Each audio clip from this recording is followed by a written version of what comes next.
Fangasoa tanatin'ny fandaharana fiarovam-pirenena indray miaraba tompoko lahy sy tompoko vavy amin'ny tian'io ity tsika dia isafidy fanadihadiana hafa mihitsy satria dia alina no hitondrako anao ao anatin'ny fandaharana fiarovam-pirenena eto amin'ny sekoly ny manamboninahitra lefitra no misy amin'izao fotoana izao ary anaraka sika hoe manahoana izany fanofanana manamboninahitra lefitra eo anivon'ny Tafika Malagasy ny SOS3 izay no hitondrako anao andoharany.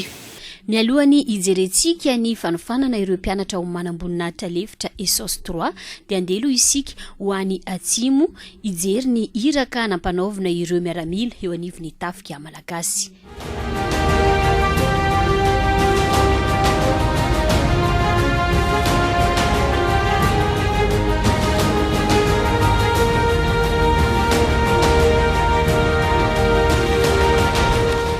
Tsy mifidy sehatra fa rehefa mahakasika ny vahoaka dia mandraindraikitra avetrany ny Tafika Malagasy araka ny targetrany ao anatin'izao fantsiana ny rafitra izao.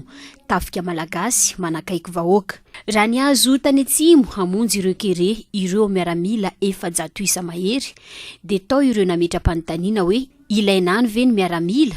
Andao raha ho jerentsika ao anatin'ity fanadihadiana ity ny antony ny lana ireo miaramila. Andriamatoa Foloan'ny Republika sady filoha faratapon'ny Foloan'da dia avy hatrany dia naniraka anay mijery ny tokony hanampitsika andreo mpiray-tanindrazana amintsika any atsimo ireo eo amin'ny fiarovan-dalohan'izy ireo amin'ny tsy fandriam-pahalemana raha sanatria mbola misy an'izany any. Faharoa dia fanampiana ihany koa ny departemanta hafa eo amin'ny fizarana ny fanampiana avy amin'ny fitondram-panjakana ny angatana amin'ny Tafika Malagasy dia fijanonanareo eo anivon'ny vahoaka mba hiaro azy ireo aloha voalohany indrindra hanampy azy ireo eo amin'ny fitaterana rano sy fanampiana hafa izay mety atolotra avy amin'ireo departemanta hafa ary izany dia misandrahaka amin'izay toerana rehetra distrika rehetra fokotany rehetra mila rano mila fanampiana izay no asanareo. Toerana sarodalana any ambany ravinkazo no misy ireo mponina kere. Noho izany rehefa nandray fanapahan-kevitra ny fitondram-panjakana malagasy famonjy azy ireo minisitra maromaro ary ireo mpisehatra tsy miankina no hitondra fanampiana. Manoloana an'izany dia mila antoka sy mpiaro ireo fanampiana ireo mba tsy ho tafian'olon-dratsy. Toy izany ihany koa ireo mponina voalaza fakere manara-masy sy miambina ary miantoka ny fandriampahalemana ny miaramila. Eo koa ny fiarovana ireo olom-panjakana sy ireo mpisehatra ety amin'ny distrika ny Ambovimbe, Tsiombe ary Beloa na komina rurale Ifotaka, ny Berara sy ny manodidina aty atsimo nandritra ny asa ataon'izy ireo any. Ny jeneraly Rakotson Jocelyn lefitry ny lehibe ny etamajor ny Tafika Antanety izy no commande mitarika ny bataillon multimission ao anatin'ny opération vonjy.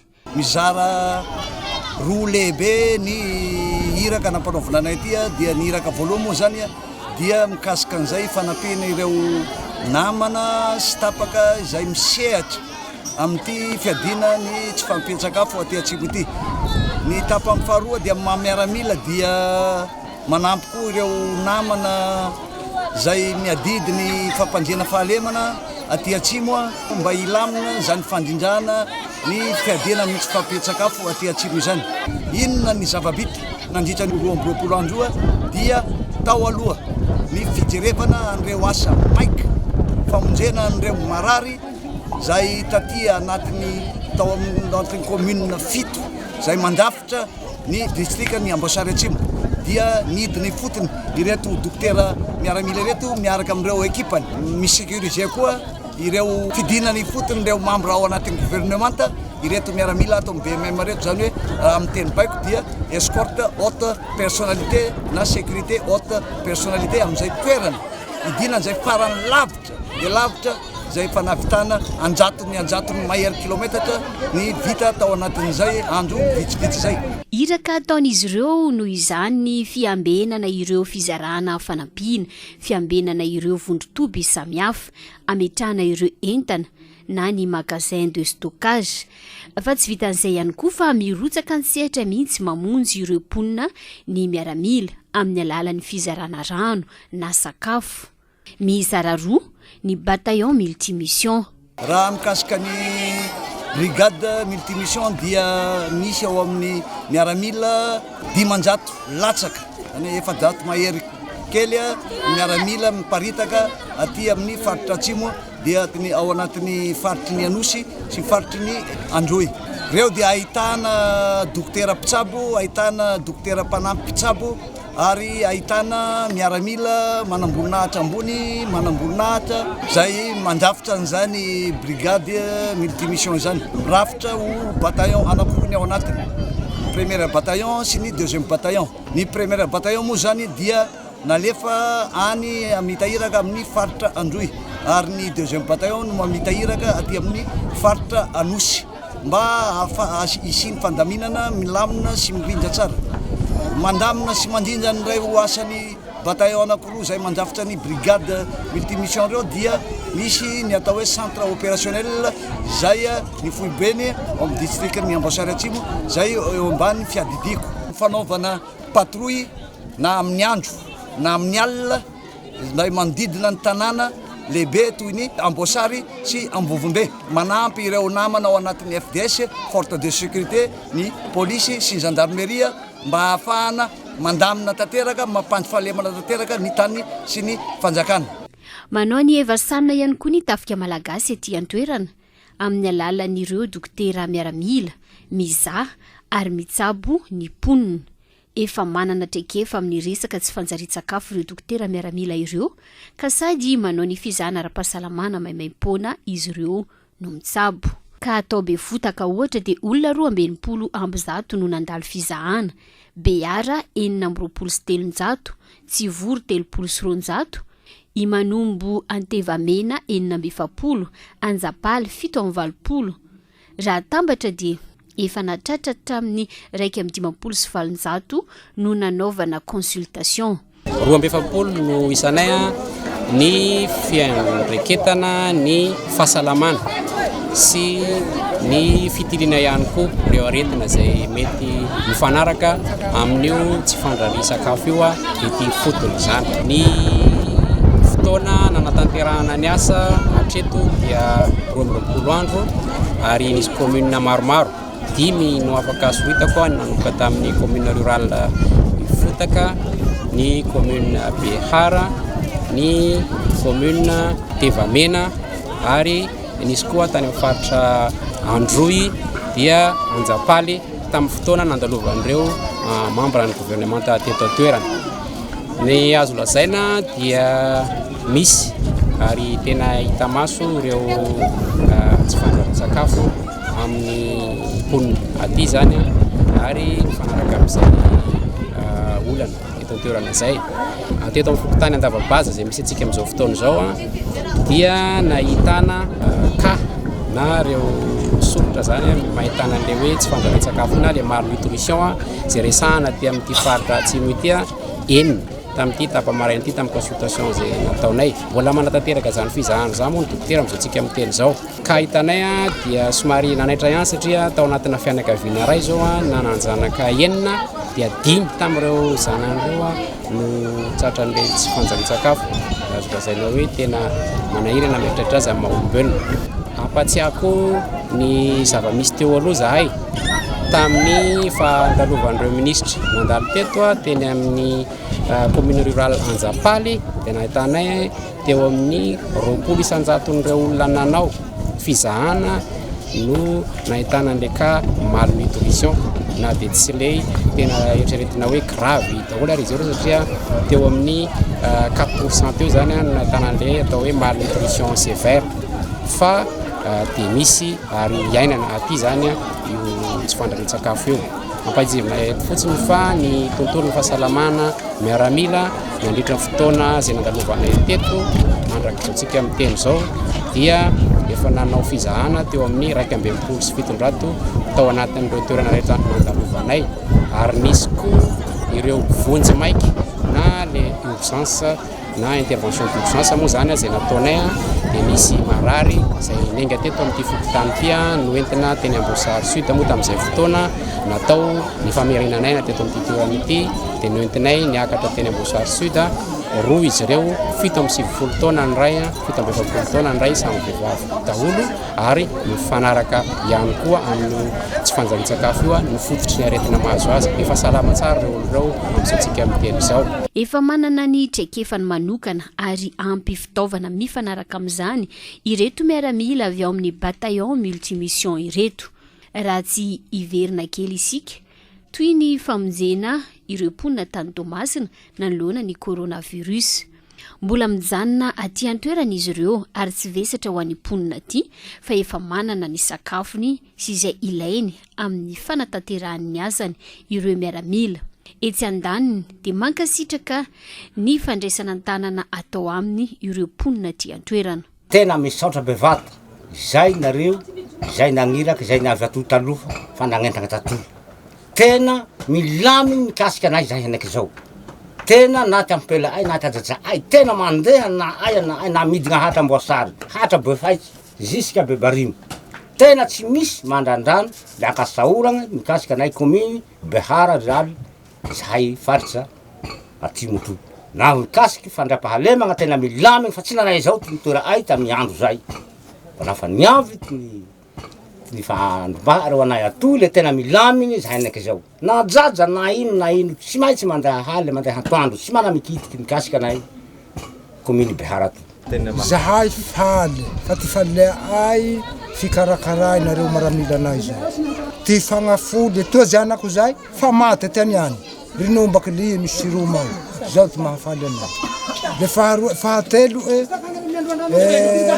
tia ty rano toy mipay rano madio zahay mba hisipopy rano madio tamaay satria tsy le hanesi nainay avao. Zay zany ty fifalea ay fa ravo zahay fa tena soa fiasa areo zay. Ila zahay fa ni maty fa nareo mandrombaka anay mba seseo areo mbetoagna aby ndra vary hiveloma ay ndra tsako hiveloma ay ndra balahazo fa nareo maramila mamelogna anay henan'izao. Yahay maramila zany akasaory ay naho nitakatsy pamo zahay tsy misy olagnologna nahazo anay fa nareo maramila tinandamigny anay ary zahay hinan'izao kere mafy njava hanagny izy nareo roa toy izao naho tsy teo nareo maramila tena tinina feredahalo mahiratsy hon'izao zahay andavabazaho izay ty fahafaliapo ay ary ty ranompompy oro toy zany mba ila ay mba hikatsoko nareo mba hatoraigny oro koa zahay fa mijaly rano tsy lomotsay zany zahay. Misaotra ny fitondram-panjakana tarihy mandirazely ary faharoa misaotra nareo maramila izay mikarakara rano sakafo ny aretina isan-karaza tsaboa areo dia misaotra nareo zahay tambany rokitra.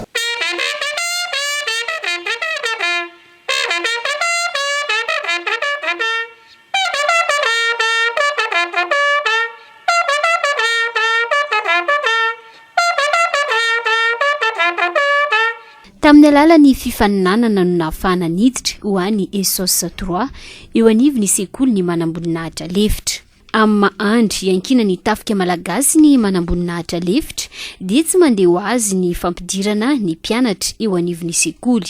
Tamin'ireo mpiadina 470 ambizato dia 720 ambizato no afaka tamin'izany. Tamin'ity andrian'ity dia natokana ho an'ireo miaramila ny fifaninanana. Entitra ny fanaraha-maso izany ary ampahibe maso ihany koa no namoahana ny vokatra. Raha hery no manjanahary Fulgence Augustin.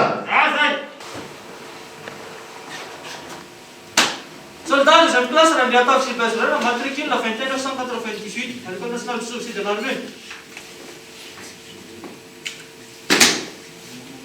Soldats de deuxième classe, Fulgence Augustin, matricule la 2620, corps GP. Mandritra ny herintaona no miofana ireo mpianatra ho manamboninahitra lefitra.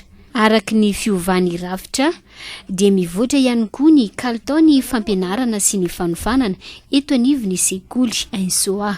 Manoloana an'ireo ambana maro samihafa vaovao sy miovaova zay atrean'ny firenena ary mety mbola ohatrean'ny firenena sy ny tafika eo amin'ny lafiny fampandrosoana sy ny filaminana dia nisy ny fanamby nataonay tato amin'ny sekolim-pirenena manamboninahitra lefitra ny tafika ny amin'ny anomanana ireo manamboninahitra lefitra hiatrika ny adidy sy ny andraikitra omena azy ireo rehefa mivoaka ato amin'ny sekoly izy ireo. Dia izany fanamby zany dia eo amin'ny misy lafiny anankitelo. Ny lafiny voalohany dia ny eo amin'ny fanovana sy ny fanatsarana ny fandaharana sy ny votoanton'ny fampianarana. Ny fanamby faharoa dia eo amin'ny fanatsarana ny tontolon'ny fampianarana tahaka ny fotodrafitrasa, ny fitaovana entina mampianatra. Ary ny lafiny fahatelo izay zava-dehibe sy vaovao tokoa eto amin'ny sekoly zany dia ny fanovana ny votoaton'ny sotoavina zay ampitaina amin'ireo mpiofiny manamboninahitra lefitra mandritra n'ilay vanim-potoana atao hoe fahafatarazo zay atrehan'izy ireo mandritra ny herinandro 3 herinandro voalohany idirany ato amin'ny sekoly. Misy ambaratonga anankitelo amin'ny rafitry ny tafika dia amin'ny ambony misy ny manamboninahitra, eo antenatena misy ny manamboninahitra lefitra, ary ato amin'ny aty amin'ny fototra dia misy ny miaramila andarana. Ny manamboninahitra lefitra zany no mampifandray andreo ambaratonga anaky 3 ireo dia izay no mahatonga ny hoe izy no andry iankinan'ny tafika satria rehefa tsy misy ny ao tenatena mampifandray ny anankiroa dia mitezotezo tsy afaka mijoro ny tafika. Maro ny dingana lalovana ireo mpiofana mandritra ny fijanonana eto amin'ny sekoly. Anio aloha isika dia ny 3 herinandro fiainana amin'ny alina ao anatin'ilay antsoina hoe fahafatarazo izay no arahantsika. Amin'ny 12 oralina katroka amin'izao fotoana izao arak'izao tazantsika izao dia mbola ao anatin'ny fitezana ireo mpianatra manamboninahitra lefitra eto anivon'ny soir, fitezana amin'ny alina araka ny efa lazaintsika teny am-piandohana izao tazantsika izao izy ireo ao anatin'ny fanatanterahana izany.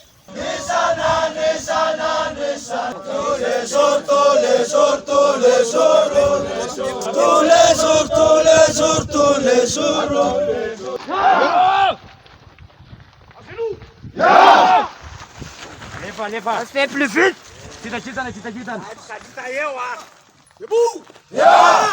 Toy ny fanofanana miaramila rehetra dia tsy maintsy mandalo sedra vao miditra ny sekoly ireo mpianatra. Araka ny fomba ny sekoly misy ilay antsoina hoe fahafatarazo. Isaky ny sekoly dia manana sotoaviny manokana izy.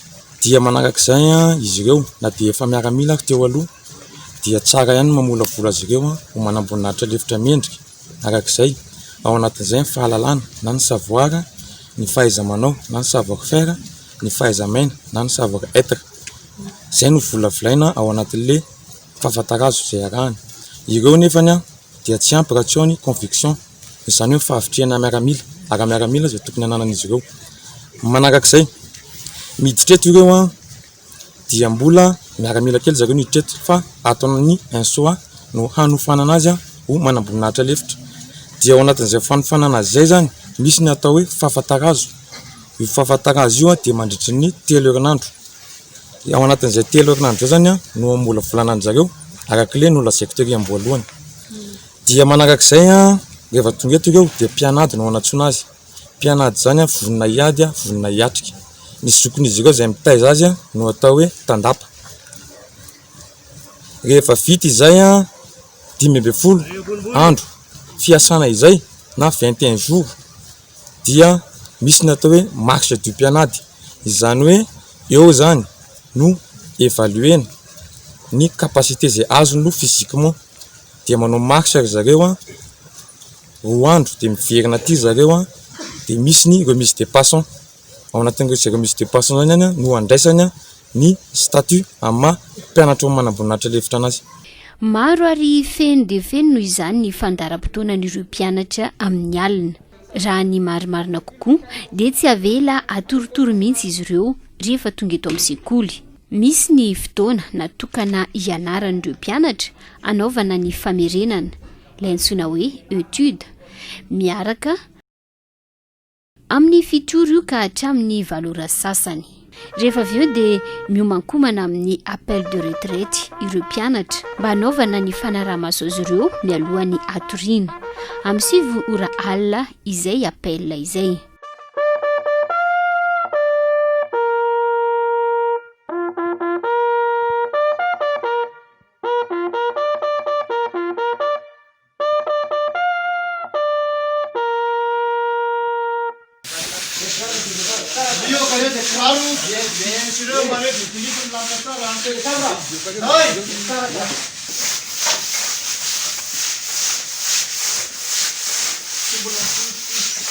Cinquième sabre, paille! Voula!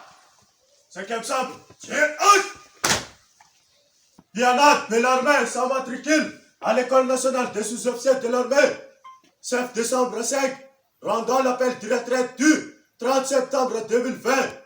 Chambre 5, effectif théorique 16, absent 0, présent 16, compteur 1, 2, 3, 4, 5, 6, 7, 8, 9, 10, 11, 12, 13, 14, 15, 16, 24.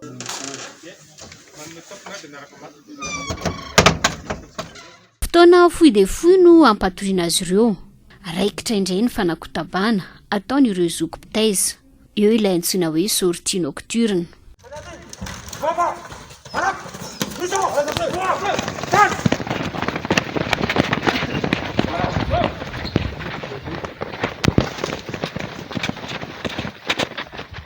Maromaro ihany koa no hetsika hita ao anatin'izay sortie nocturne izay, anaovana ireo lasitra efa voarindra amin'izany. Mikadona ity ny ora, sy fotoana andraisana anareo, ny fianakaviam-ben'ny sekoly, ka vonona ve anareo? Vonona! Hanaiky sy anaraka, antsaka sy andavany, misata sy ny fitsipika rehetra, misato amin'ny sekoly? Vonona! Koa satria vonona anareo, dia raisy manomboka ankehitr'io ny anarana mpianaty. Fitaizana, hianatra, hiasa, anadio no tanjona ka omena lanja manokana ny fampianarana ireo mpianatra amin'ny fahadiovana, ny fandraisana andraikitra.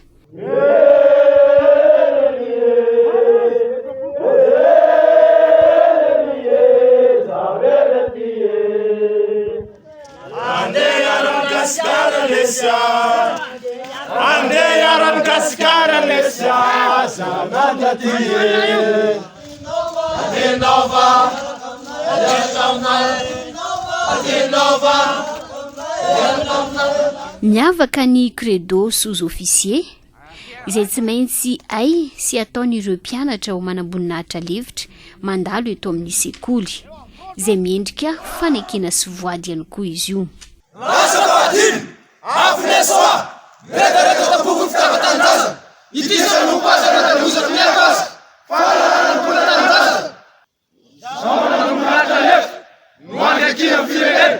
Ny fitiavan-tanin-drazana ny lehibe manosika anatanterahako atsakasy andavana ireo hira tapanao vinahy hiatrika aho ivonona ary misy fandavatena mandrakizay anatin'ny fitsikireza anatin'ny fitaiamety ompanabe ary afandrosisaka misy ahy masina anadilitsy andraritra rasy atitsy andrarakily biado amin'ny fitantisana naperaka tamikao hopitahakaro voso ka mety amberina ndraikitra sy tamberina didy amin'ny tafaka, amin'ny vahoaka, amin'ny firenena, ikolokolo vatana, say, fanahy, zay rehetra mampandroso, anatsoana findahy, anatanajana sy olombelona, ary zava-dehibe ho ahy, fanajana amin'ny tontolo iainana. Rentsoa! Fahalalana! Rentsoa! Tanindrazana! Rentsoa! Fahalalana tanindrazana! Iza amitianano? Sisy! Misy ihany koa ny appel de diane vao maraina ka alohany amin'ny 10 dia efa vonombonina ireo mpianatra rehefa avy manao an'izay fanadiovana izay. Mamarana ny fafatarazo ny diany mpianady izay mahatratratra any amin'ny 570 kilometatra ka orinan'io no mahazo ny passon ireo mpianatra mariky ny fahavitana ny sedra voalohany. Amin'izao fotoana izao efa ao anatin'ny fiofanana tanteraka ny mpianatry ny SOS andia ny fahatelo eto anivony 1 soa.